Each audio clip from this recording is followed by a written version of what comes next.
टाकलं 1 2 3 check audio okay roll 2 minute काय थोडं होतो मी होतो कशाचं सुनील ऑडिओ ओके पॉइंटच टाकले तुला सर आज तुम्ही सेशन कोर्टात आलं होतं काय माझी जी ईडीची केस आहे त्या केसच्या बाबतीत आज सेशन कोर्टमध्ये माझी हजेरी होती. त्या हजेरीसाठी या ठिकाणी मी आलो. खरं तर EOW म्हणजे महाराष्ट्र राज्याची जी इन्व्हेस्टिगेशन एजन्सी आहे, जी माझी केस आहे आणि माझ्याच केसमध्ये अजितदादांची पण केस आणि इतर नेत्यांची केस आहे. EOWने सांगितलं की या केसमध्ये म्हणजे बँकेचा जो विषय त्याच्यामध्ये कुठेच काही चुकीचं झालेलं नाही. त्यामुळे EOWने ईडीला सांगितलं की आता हा विषय संपलेला आहे आमच्यासाठी. पण आश्चर्य बघा, ईडी काय हा विषय आता सोडेना. 13 तारखेला म्हणजे या महिन्याच्या 13 तारखेला अजितदादा जाऊन कदाचित 15 दिवस झाले असावेत. या 13 तारखेला ईडीने या कोर्टामध्ये EOW म्हणजे राज्य सरकारच्या विरोधात तिथं विषय आणला आणि सांगितलं की आम्हाला या विषयामध्ये अजून खोलात जाऊन इन्व्हेस्टिगेशन करायचं आहे. आता आम्ही आमचा विषय लढतोय, आम्ही जिंकणार याचा विश्वास आम्हा सगळ्यांना तिथं आहे. कितीही संघर्ष केला, किती आम्हाला आडवं चालले तरी आम्ही तिथं लढत राहू.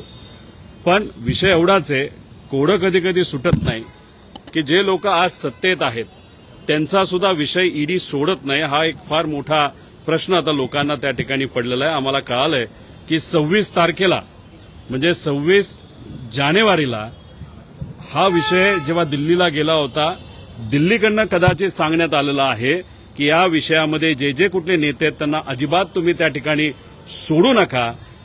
इन्व्हेस्टिगेशन ऑफिसर बदलायचं झालं तरी बदला, पण हा विषय तुम्ही सोडू नका. म्हणजे कुठं ना कुठंतरी राज्य सरकार आणि केंद्र सरकारमध्ये विरोधाभास आहे असं आम्हाला वाटतं. पण ठीक आहे, आमच्यासाठी थोडं सोपं आहे, कारण आम्ही विरोधात असल्यानंतर आम्हाला माहिती आहे की आम्हाला संघर्षच करायचा आहे, कोर्टात लढायचं आहे. पण ज्या लोकांना असं वाटतं की ते आज सत्तेत आहेत म्हणून ते सुटले, त्यांचा मात्र फार उद्या जाऊन मोठी अडचण होऊ शकते असं मला तरी वाटतं. काही राजकीय प्रश्न देखील आहेत ज्यामध्ये पाहिजे काल राष्ट्रवादी काँग्रेसची बैठक काल रात्री झाली, त्यामध्ये ठरवण्यात आलं की 26 तारखेला राष्ट्रीय अध्यक्ष पदाची निर्णय जो आहे तो घोषित केला जाईल. खरं टीव्हीच्या माध्यमातून ही गोष्ट मला कळाली. मी 35 आमदार ज्यांनी सुनित्रा काकींचं नाव हे राष्ट्र अध्यक्ष म्हणून प्रपोज केलं त्यांचं अभिनंदन करतो, त्यांचे आभार व्यक्त करतो. त्याच्याचबरोबर 32 ते 33 जे फ्रंटल आणि प्रमुख त्या पक्षाचे पदाधिकारी आहेत त्यांनी सुद्धा एका कागदावर सुनित्रा काकींचं नाव हे राष्ट्र अध्यक्ष असावं असं त्यांनी सांगितलं. त्यामुळे घोषणा कुणीही केली असली तरी महत्वाचं काय की तिथले आमदार आणि तिथले पदाधिकारी हे सुनित्रा काकींबरोबर आहे आणि त्याच राष्ट्राध्यक्ष झाले पाहिजे ही भूमिका त्या लोकांनी घेतली. त्यासाठी मी मनापासून सगळ्यांचे आभार आणि अभिनंदन करतो. आणि आमचा सुद्धा बाहेरून, कारण तो पक्ष त्या ठिकाणी वेगळा आहे, काही दिवसांपूर्वी सुद्धा मी हीच भूमिका घेतली आणि आज सुद्धा हीच भूमिका घेतो. सुनित्रा काकीच तिथं राष्ट्राध्यक्ष ह्या झाल्या पाहिजे. विलिनीकरणासंदर्भात कोणतीही चर्चा झाली नाही असं त्यांनी म्हटलं गेलं. उपस्थित झाला की विलिनीकरणाला जेव्हा चर्चा चालू झाली त्यावेळेला असं सांगण्यात आलं की 2023ला अजितदादांनी जो निर्णय घेतला त्याच निर्णयाला घेऊन आपण आता पुढे जायचंय. याचा अर्थ विलिनीकरणावर फुलस्टॉप लागलाय का? चर्चा तेच जास्त करतायत. खरं तर मला त्याच गोष्टीचं आश्चर्य आहे. आमदारांना बोलवतात, पुढे एका लाईनीत बसवतात आणि सांगतात की बाहेर जाऊन तुम्ही विलिनीकरणाबद्दल बोलू नका. अरे विषय संपलेला आहे. अजितदादा असताना अजितदादांबरोबर आमची चर्चा काय झाली हे त्या ठिकाणी आम्हाला माहिती आहे. अजितदादांशी बोलत असताना दादांबरोबर आम्ही NDA बरोबर जायचं का दादा बाहेर येऊन रस्त्यावरची लढाई आमच्याबरोबर लढणार, हे दादांमध्ये आमच्यामध्ये त्या ठिकाणी हा विषय झालेला आहे. आज दादा नाही आहेत, त्यामुळे याच विषयावर चर्चा करणं गौण आहे. आणि त्यामुळेच मी सांगतो की आमच्यासाठी या विषयाला पूर्णविराम लागलेला आहे दादा गेल्यानंतर लगेचच्या लगेच. त्यामुळे मुद्दामून काही नेत्यांचं महत्व त्या पक्षामध्ये राहावं आणि ते नेते हे पवार साहेबांना, सुप्रियाताईंना, आम्हाला तिथं विरोध करतायत आणि विरोध करतायत म्हणून त्यांचं महत्व आहे हे सारखं सारखं टिकावं म्हणून सारखं सारखं विषय हे तेच त्या ठिकाणी तिथं आणत आहेत. याच्यावर अनेक विषय आहेत. जर त्यांना खरंच दादा भेटले होते नव्हते, सोपा विषय आहे की अजितदादा जेव्हा केव्हा भेटायचे ते जयंत पाटील साहेबांच्या घरी भेटायचे. जयंत पाटील साहेबांच्या घरासमोर लोढा साहेबांचं घर आहे, तिथं सीसीटीव्ही कॅमेरा असतील. गेल्या 1.5 वर्षाचे सीसीटीव्ही कॅमेरा फुटेज तुम्ही तिथं आणा, बघा, तुम्हाला कळेल दादा किती 13 वेळा भेटले का 14 वेळा भेटले, ते काय भेटले कसं भेटले याच्यावर मी नीट सांगेल. पण विषय एवढाच आहे की आज ऍक्सिडेंट झाला कसा, ब्लॅक बॉक्स जळला आणि तो आता भारताच्या बाहेर पाठवला जातोय, हे जे काही विषय आहेत ते आमच्यासाठी महत्वाचे आहेत. त्यामुळे अनेक लोक म्हणतायत की विलिनीकरणाबद्दल तुम्ही प्रेस कॉन्फरन्स घेणार होतो, त्याचं काय झालं. आमच्यासाठी विलिनीकरण आणि राजकारण हे दुय्यम आहे. आज कशाची कुठल्या गोष्टीचं महत्व आहे हे दादांच्या बाबतीत प्रॉपर इन्व्हेस्टिगेशन होणं हे आमच्यासाठी महत्वाचं आहे. त्याच्यामुळेच आम्ही फक्त त्या विषयावर फोकस करून आहोत. ब्लॅक बॉक्सबद्दल कुठली माहिती आपल्याकडे आली आहे? कारण की नेमकी तुमच्यासोबत काय नेमकी चर्चा झाली होती? कारण जर अजित पवारांची महाविकास आघाडी इच्छा असेल तर प्रामुख्यानं सध्या जे विरोध करतायत त्यांचं असं म्हणणं आहे की आम्ही एनडीए सोबत होतो, अजित पवारांचं हे म्हणणं होतं. हे सत्य तर तुम्ही कसं करता? मी हेच तुम्हाला सांगतोय की आता विषय कुठला महत्वाचा आहे तर ऍक्सिडेंटचा महत्वाचा आहे. आज आम्ही विलिनीकरणावर चर्चा करू शकतो, आम्ही बैठका घेऊ शकतो, आम्ही तिथं प्रेस कॉन्फरन्स घेऊन तुमच्या सर्वांसमोर आणू शकतो. आमच्याकडे सगळे पुरावेत, आमच्याकडे अख्खा फोन भरून त्याच्यात मेसेजेस व्हिडिओ पासून पार त्याच्यामध्ये फोनवर काय बोलणं झालं हे सगळे गोष्टी आहेत. पण आम्ही त्याच्यावर त्या ठिकाणी आता तरी काय बोलणार नाही. उद्याच्या दिवशी ब्लॅक बॉक्स त्याच्याच बरोबर इतर विषय हे 10:30 वाजता उद्या सकाळी एक डिटेलमध्ये प्रेस कॉन्फरन्स घेणं खरं तर आज घ्यायची होती.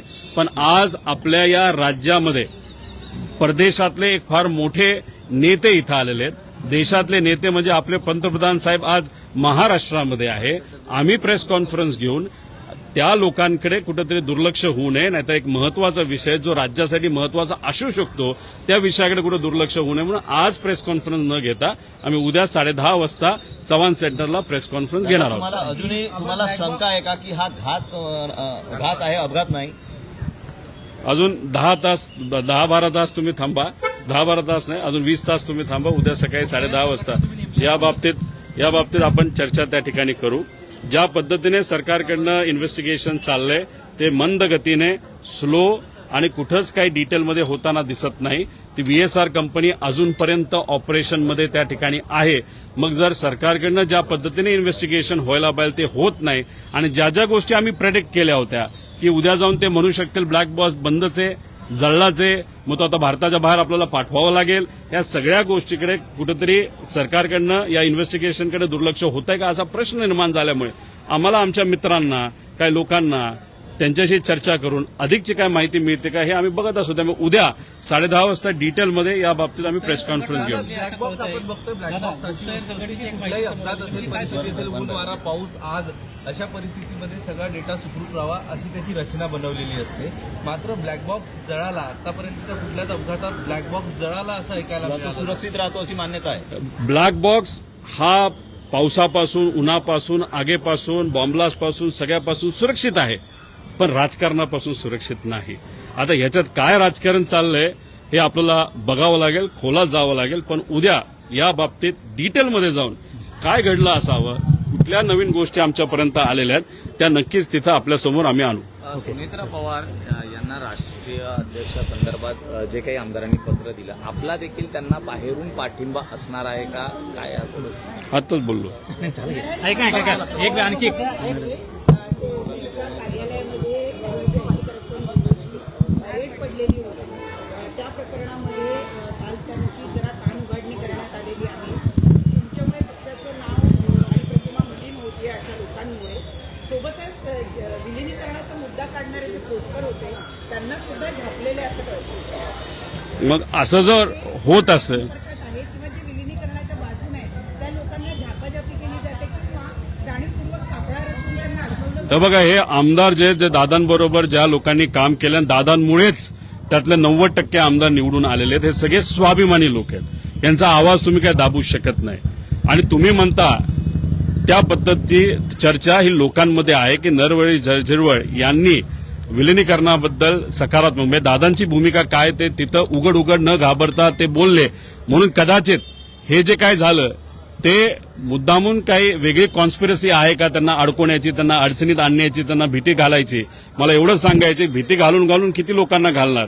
तर तुम्ही जर 35 ते 40 आमदारांना भीती घालायला निघाला तर मग उद्या ते लोक तुमच्या पक्षात राहतील का, असाही प्रश्न तिथे निर्माण होऊ शकतो. त्यामुळे आमदारांना लोकांची सेवा करणं हे महत्वाचं आहे. अपेक्षा एवढीच आहे, त्यांचे आमदार हे दादांबरोबर राहिलेले, दादा ज्या पद्धतीने मोठ्या प्रमाणात निधी या आमदारांना बजेटच्या काळामध्ये देत होते, तसाच निधी या बजेटमध्ये त्या आमदारांना मिळावा.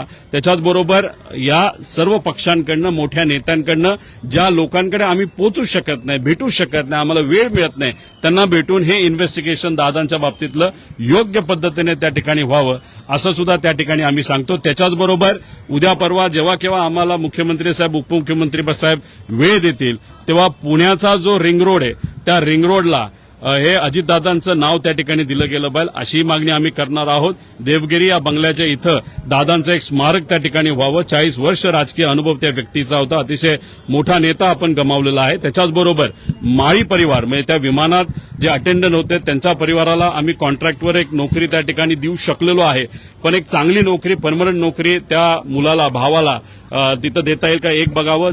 जाधव परिवार म्हणजे जे प्रायव्हेट सिक्युरिटी होते त्यांच्या मुलामुलींचं शिक्षणाची जबाबदारी आम्ही घेतली, पण त्यांच्या ज्या मिसेस आहेत त्या ठाण्यामध्ये महानगरपालिकेमध्ये कॉन्ट्रॅक्टवर काम करतात. एकनाथ शिंदे साहेबांना मी विनंती करतो आपल्या माध्यमातून आम्ही भेटू, पण त्यांना परमनंट त्या ठिकाणी करावं. आणि पाठक ह्या ज्या को पायलट होत्या त्यांच्या परिवाराची एक व्यक्तिगत इच्छा आहे जी मी या टीव्हीवर मीडिया समोर तिथं बोलू शकत नाही, ती सरकारकडनं, ते सुद्धा दिल्लीच्या सरकारकडनं होऊ शकते. ती इच्छा त्यांची समजून घ्यावी, कुणीतरी त्यांना भेटावं, काय विषय, काय गोष्टी त्या समजून घेऊन या मात्र त्या ठिकाणी मार्गी लावाव्यात असं या ठिकाणी आम्ही मागणी करतो. मुंडवा जमीन गैरव्यवहार प्रकरणाचा रिपोर्ट विकास खारगेंचा समोर आलेला आहे. यामध्ये पवार यांना क्लीन चिट दिली गेलेली आहे. काय वाटतं? नाही, काय वाटणार, काय केलंच नसेल तर क्लीन चिट त्यामुळेच दिली असेल म्हणून दादा स्पष्टपणे त्यावेळेस त्या ठिकाणी ते भूमिका देत होते. त्यामुळे मग ज्या लोकांनी आणि काही समाज सुधारकांनी जी पार्थवर टीका केली की अरे त्यांनी हे केलं ते केलं, मग अशा लोकांनी उद्या जाऊन मग पारची माफी मागायची का, असाही प्रश्न त्या ठिकाणी निर्माण होऊ शकतो. अल्पसंख्याक खात्यातलं एक ट्विट काल तुम्ही केलं होतं. 75 जागांसंदर्भामध्ये तो विषय होता. पहिली जागी साधारणपणे 15 ते 20 लाख रुपये रेट होता.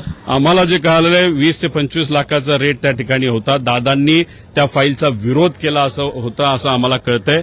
कोकाटे जे मंत्री होते आधी त्यांनी सुद्धा त्या बाबतीत विरोध केला होता असं आम्हाला कुठेतरी त्या ठिकाणी कळतंय.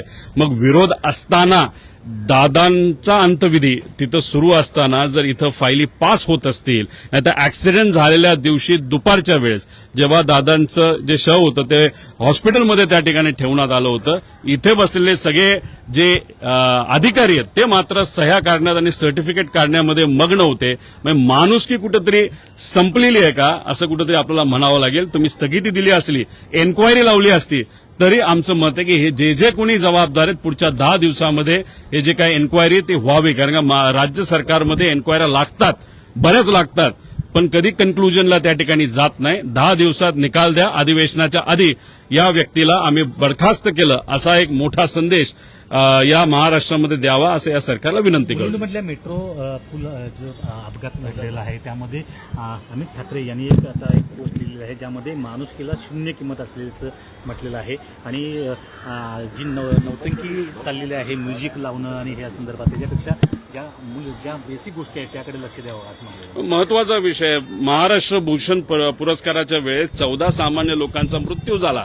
एसआयटी फॉर्म झाली. काय झालं ते एसआयटीचं, म्हणजे कुठे धुळखाट पडली, म्हणजे लोणचं घालायचं का सगळ्या एसआयटीचा असा त्या ठिकाणी विषय आहे. त्यामुळे सरकार काय करतं, फक्त कुठेतरी एखाद्या विषयावर पडदा घालण्यासाठी एसआयटी फॉर्म केले, इन्व्हेस्टिगेशन आम्ही करतो. अरे पण ते पडलंच कसं, आणि त्याच्यात एका गरीब व्यक्तीचा, सामान्य व्यक्ती, मध्यमवर्गीयाचा तिथं मृत्यू त्या ठिकाणी होत असेल. आता तो माणूस तर गेला, माणूस गेल्यानंतर काय होतं परिवाराला हे आम्हाला तुम्ही त्या ठिकाणी विचारा. त्यामुळे अमित ठाकरे जे बोलतात ते खरं आहे. कुठेतरी या राज्यातून जे कुठले नेते आहेत त्यांच्या मनातून आणि अधिकाऱ्यांच्या मनातून माणुसकी संपली असं आपल्याला त्या ठिकाणी म्हणावं लागेल. आता एसआयटीचा तुम्ही उल्लेख केला, अनेक एसआयटी तर होत्या, पण तुम्ही जो प्रामुख्याने विषय नवी मुंबईतला घेतला होता त्याचं पुढे काय झालं?